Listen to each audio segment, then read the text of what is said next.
안녕하십니까, 김작가 철인의 팁입니다. 오늘은 최태성 그 역사 선생님의 그 일생일문이라는 책을 리뷰하겠습니다. 최태성 우리 선생님은 성균관대 사학과를 나왔고요. 그리고 20년 동안 학생들과 역사 수업을 했고 EBS에서도 많이 나오셨고요. 뭐 여기저기 많이 나오셨는데 제가 볼 땐 되게 학자예요, 학자. 여기서 이제 나오는 이야기 중에 좋았던 얘기가 그 김야건 선생님에 대해서 얘기를 해요. 독립운동가였고 이분은 자기의 재산을 다 팔아가지고 북간도로 갔대요. 왜냐면 거기에 5만 평의 땅을 사서 한반도를 밝히는 곳이라고 해서 명동촌을 만들었고요. 거기서 그 민족 교육 기관인 그 사람들을 세워주면서 명동 학교가 여기서 만들어졌어요. 그래서 이제 우리나라의 유명한 사람들이 명동학교 출신들이 많아요. 그 중에 한 분이 아리랑을 지은 나운규, 그리고 그 일제시대의 저항시인인 윤동주, 많은 수도 없는 많은 사람들이 명동학교 출신입니다. 그러니까 이 김야건 선생님이 이 일제 치하로 인해서 우리나라 땅에서는 학교를 세울 수도 없으니까 중국으로 북간도로 넘어가서 학교를 세운 거예요. 그래서 우리 민족의 어를 지키고 30년이라는 그 긴 일제 치하의 그 싸움을 이겨낸 거죠. 그리고 이제 다음 내용을 보면은 김구 선생님이 나와요. 김구 선생님. 김구 선생님도 이제 백범일지에 대해서 이렇게 나라 독립에 대한 간절함을 얘기했는데, 내가 만약에 내 소원이 무엇이냐 물어봤을 때 나는 첫 번째가 내 소원은 대한독립이요. 그리고 그 다음 소원이 무엇이냐 물어보면 우리나라의 독립이요. 그리고 세 번째 소원이 뭐냐면 더욱 큰 소리로 나의 소원은 우리나라 대한의 완전한 자주독립이요. 그러니까 오직 한 가지 대한 독립만을 외쳤던 사람이 김구 선생님이에요. 김구 선생님을 욕하시는 분들도 있지만 어찌됐든 나라를 사랑한 것만큼은 정말 저는 크다고 생각합니다. 그리고 또 이제 재밌는 것 중에 하나가 여기서 이제 그 신사임당의 그 아들인 율곡이에 대해서 나와요. 율곡이는 조선시대의 천재로, 조선시대의 진정한 공신, 공부의 신이죠. 우리는 뭐 강성태 많이 나오잖아요. 근데 이분이 어떤 분이었냐면 대가시험을 3년에 한 번씩 열어요. 근데 전국에서 공부한다는 사람들이 다 왔겠죠. 근데 33명을 뽑는데 그 어렵다는 과거시험을 9번을 장원을 했어요. 그러니까 9년 연속 1등을 한 거예요. 9년이 아니죠. 그러니까 그 3년에 한 번 읽으니까 거의 27년 동안 1등을 한 거예요. 그러니 뭐 학문의 그 깊이가 율곡이 선생님이 얼마나 깊은지 알겠죠. 그래서 이분이 뜻하는 거는 입지, 분명한 뜻을, 공부의 뜻을 세워야 된다. 그리고 혁구습, 잘못된 옛 습관을 타파해야 된다. 그리고 지신, 몸가짐을 바로하고 정진해야 된다. 그러니까 우리나라의 이런 좋은 정신들이 우리 몸 DNA에 있는 것 같아요. 조선시대 500년의 성리학이 좋다 나쁘다를 떠나서 공부를 대하는 태도나 우리 삶을 대하는 게 정말 좀 매력적이라고 생각을 합니다. 안 좋은 부분도 좀 일부 있어요. 그리고 또 여기서 얘기하는 게 혹시 세계에서 가장 오래된 금속활자본이 무엇인지 아냐고 이제 선생님이 얘기하는데, 이게 바로 직지심체 그 요절입니다. 이거는 이제 많이 들어봤을 거. 옛날 국사 시간에 막 외웠는데 직지심체 요절 막 이렇게 외웠는데, 이것을 그 프랑스 공사에 있다가 우리나라로 반환을 받았어요. 그 일을 해내신 분이 누구냐면 서울대 역사교육학과 박병선 박사님이세요. 이분이에요. 이분 여자분이에요. 이분이 프랑스로 유학을 갔다가 자기가 공부했던 그 직지심체 요절을 발견한 거예요. 프랑스 박물관에서. 그래서 이게 여담으로 이분은 그거를 발견하고 자기 인생에서 가장 기뻤대요. 그래서 이거를 누군가 훔쳐갈까봐 아침에 가가지고 그것을 있나 없나 보고, 그리고 여기에 그 사서 책을 관리하는 사람으로 파리에 가셨을 때 이제 그 직원으로 들어가서 공부하면서 그 직지 심체 요절이 한국에 돌아올 수 있는 방법이 뭔가를 찾아내서 결국은 이게 그 직지 심체 요절을 1970년도에 찾아냈고요. 그리고 이것을 우리나라에까지 오기까지 수많은 시간이 걸렸는데, 그 중에 이 박병선 박사님께서 그것을 1970년도에 찾아가지고 그것을 이제 한국으로 돌아오기까지 그 머나먼 여정을 이분이 해낸 거예요. 뭐 많은 국가의 도움도 받았겠지만 누군가가 이게 우리나라의 최초의 금속활자본이다. 구텐베르크 알죠? 구텐베르크보다 이게 70년인가 100년이 앞섰다고 해요. 구텐베르크가 성경을 복사했잖아요. 근데 그게 70년이나 앞선 게 직지 심체 요절이라는 우리나라의 그 어리 담긴 금속 활자본입니다. 실은 이게 청주에 있어요. 지금 청주에 있어서 제가 청주에 문상을 갔다가 여기를 들렸다 오려고 하는데 거리가 전혀 반대더라고요. 그래서 못 갔는데 다시 한번 꼭 가야 되겠어요. 그래서 이런 우리나라의 그 좋은 문화재와 DNA를 우리 가족들에게, 자손들에게 알린다면은 우리가 더 부강한 나라가 될 거라고 생각을 합니다. 그리고 이제 아까 그 명동학교를 나온 그 윤동주에 대해서 얘기를 이제 최태성 선생님이 얘기를 많이 하는데, 우리가 다 알고 있는 서시 있잖아요. 서시. 죽는 날까지 하늘을 우러러 한 점 부끄럼 없기를, 잎새이는 바람에도 나는 괴로워했다. 별을 노래하는 마음으로 모든 죽어가는 것을 사랑해야지. 그리고 나에게 주어진 길을 걸어가겠다. 오늘 밤에도 별이 바람에 스치온다. 이 시는 시험 문제도 많이 나왔지만은 이제 커서 이 시를 읽을 때 일제치하의 그런 상황 속에서 또 창씨 개명을 해야 되는, 이름을 바꾸라는 그런 상황 속에서 일본 그 유학을 떠나는 어떤 윤동주의 어떤 그런 마음들, 그리고 총칼로 싸우지는 못하지만 글로써 글을 써가면서 그 정신을 이어가는 모습이, 아 정말 앞에 서 있는 사람들이 깨어 있어야 되는 거를 절실히 느끼는 구절입니다. 그래서 지금은 돈을 많이 버는 게 최고라고 치지만 절대 그렇지가 않습니다.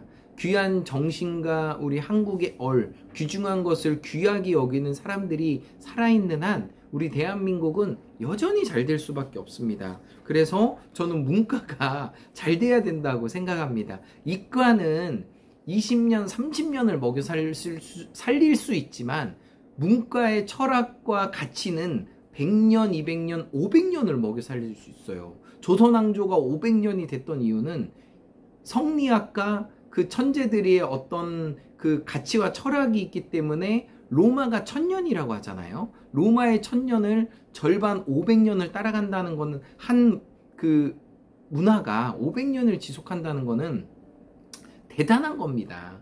그래서 어찌됐든 문과라서 죄송한 게 아니라 문과라서 철학으로, 가치관으로 500년을 전 살릴 수 있다고 생각을 해요. 거기에 실용적인 면이 더해지는 건 당연하겠죠.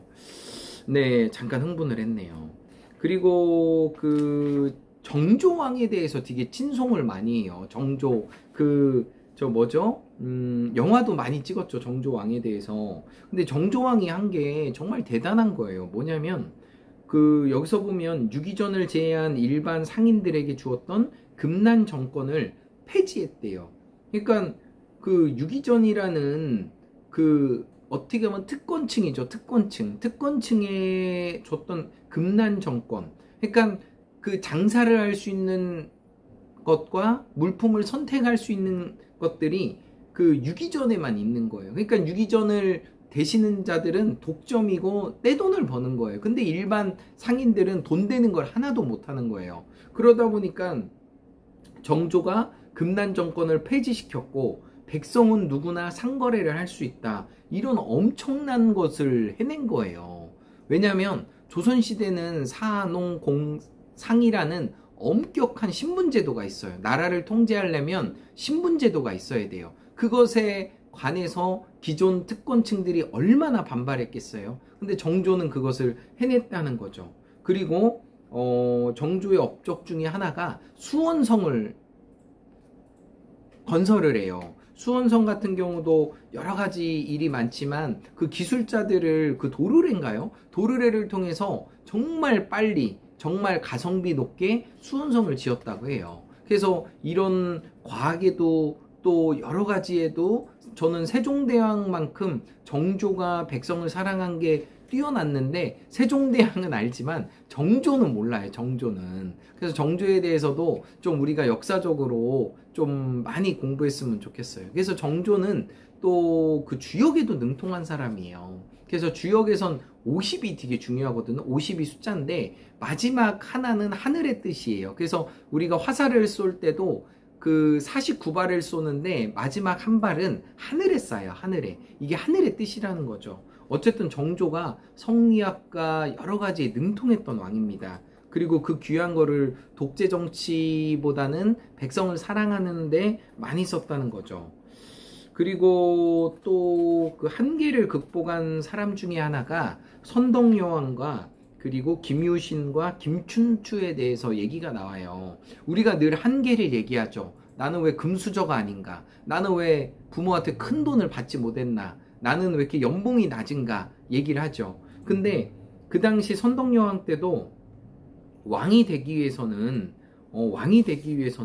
성골만 가능한 거예요. 이미 태어났을 때 내가 성골이면 왕이 될 수 있는 거고, 그 진골이면 아무리 해도 왕이 안 되는 거예요. 근데 이거를 깨트린 게 김춘추라는 거예요. 그래서 진골 출신으로 처음에 왕이 된 게 그 태종 무열왕이 김춘추인 거고, 마지막 그 성골로 왕이로 남은 게 선덕여왕인 거예요. 그러니까 이 어떤 그 신분의 계급을 타파를 한다는 것은 그 기존권이 반성하고 변화를 주지 않는 한 안 된다는 거예요. 그래서 이것도 참 한계를 극복한 건데, 또 재밌는 게 김춘추가 왕이 되기를 이제 주변에서 얘기를 했는데 3번을 거절을 해요. 왜냐하면 안 되는 거죠. 성골 아니면 안 되는 건데 진골인 출신이 어떻게 왕이 되겠습니까? 이런 상황을 너무나도 잘 알지만 선덕여왕과 김유신의 합작품으로 김춘추가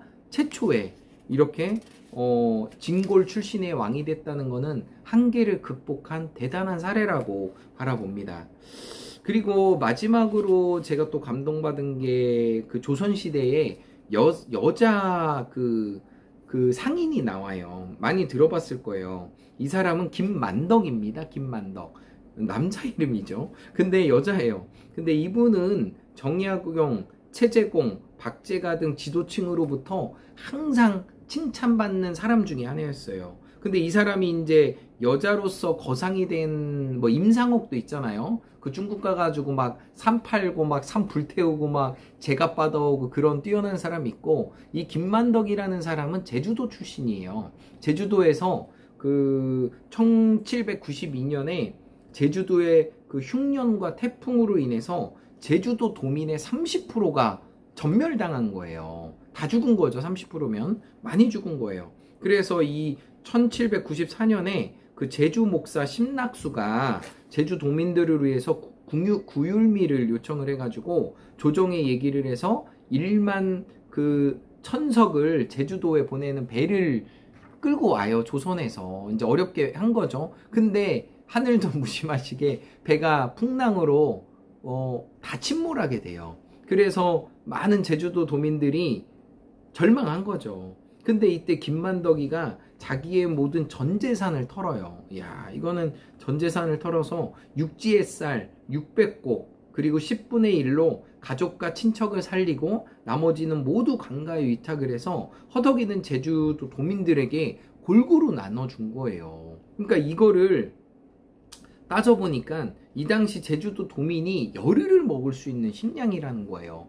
그러니까 밥을 못 먹어서 한 달, 2달을 굶었는데 열흘을 먹을 수 있다면은 아껴 먹으면 2달, 3달도 먹을 수 있는 거예요. 그래서 야, 참 제가 이걸 보면서 부자들이나 노블리스 오블리제라는 뜻도 있지만 부자의 책임이 있어요. 재능이 있는 사람은 하늘이 준 거예요. 그래서 내가 돈을 잘 번다, 그리고 내가 일이 잘 된다, 그리고 뭔가 뛰어나다. 이거는 하늘이 준 거예요. 하늘이 줬기 때문에 그거에 대한 값어치를 세상에 분명히 베풀어야 돼요. 그렇지 않으면 그 복이 화가 되는 거예요. 그래서 이 김만덕도 그걸 알았고, 그래서 자기의 전 재산을 털어서 제주도 도민을 열흘치 먹을 수 있는 그런 쌀을 했다는 게, 야, 이 정말 대단한 거고, 이렇게 타고난 장사꾼이구나. 그래서 제가 최태성 선생님의 인생 일문을 보면서 역사를 배우면서 좋은 점이 뭐냐면, 우리가 늘 궁금한 거 그거 아니에요? 미래에 어떤 일이 생길까? 미래에 어떤 일이 생겨서 내가 부자 될 수 있는 방법이 궁금하지 않나요? 근데 반대로 생각하면 역사를 알면은 미래를 알 수 있습니다. 내가 지금 하고 있는 일이 어떤 것인가를 발견하면 3년 뒤, 5년 뒤에 부자 되는 방법을 찾을 수 있는 거예요. 제가 지금 부동산 공부하고 역사 공부하면은 3년 뒤, 4년 뒤에 나의 인생이 반드시 바뀌어 있어요. 근데 오늘도 여전히 똑같이 아무런 일도 하지 않으시고 TV 보시고 또 인터넷 하시고 또 쇼핑하시고, 이게 나쁘다는 게 아니에요. 저도 해요. 하지만 그것을 조금 줄이고 책을 읽고 또 내가 공부를 하고 할 수 있는 일을 한 걸음 조금씩 하다 보면은 이게 길이 나게 돼 있어요. 나쁜 일도 자꾸 하면 길이 난다고 하죠. 저는 그렇게 생각 안 해요. 좋은 일도 자꾸 하다 보면 길이 나게 돼 있어요. 길이 나면 습관이 되고, 습관이 되면 내 운명이 바뀌는 거예요. 내가 어떤 것을 잘해서 내가 복을 받는 게 절대 아니에요. 내가 하던 일을 꾸준하게 하다 보면 어느 순간 복을 받고 내가 좋은 일이 생길 수밖에 없는 게 세상의 이치입니다. 그래서 이 최태성 선생님의 일문일답은 더 좋은 얘기들이 많은데 사서 읽으시면은 정말 좋을 것 같습니다. 저도 뭐 후원을 받아서 이렇게 했으면 좋겠는데 저는 다 제가 사서 읽는 겁니다. 감사합니다. In every way, I'm getting better and better. 나는 모든 면에서 점점 좋아지고 있다. 감사합니다.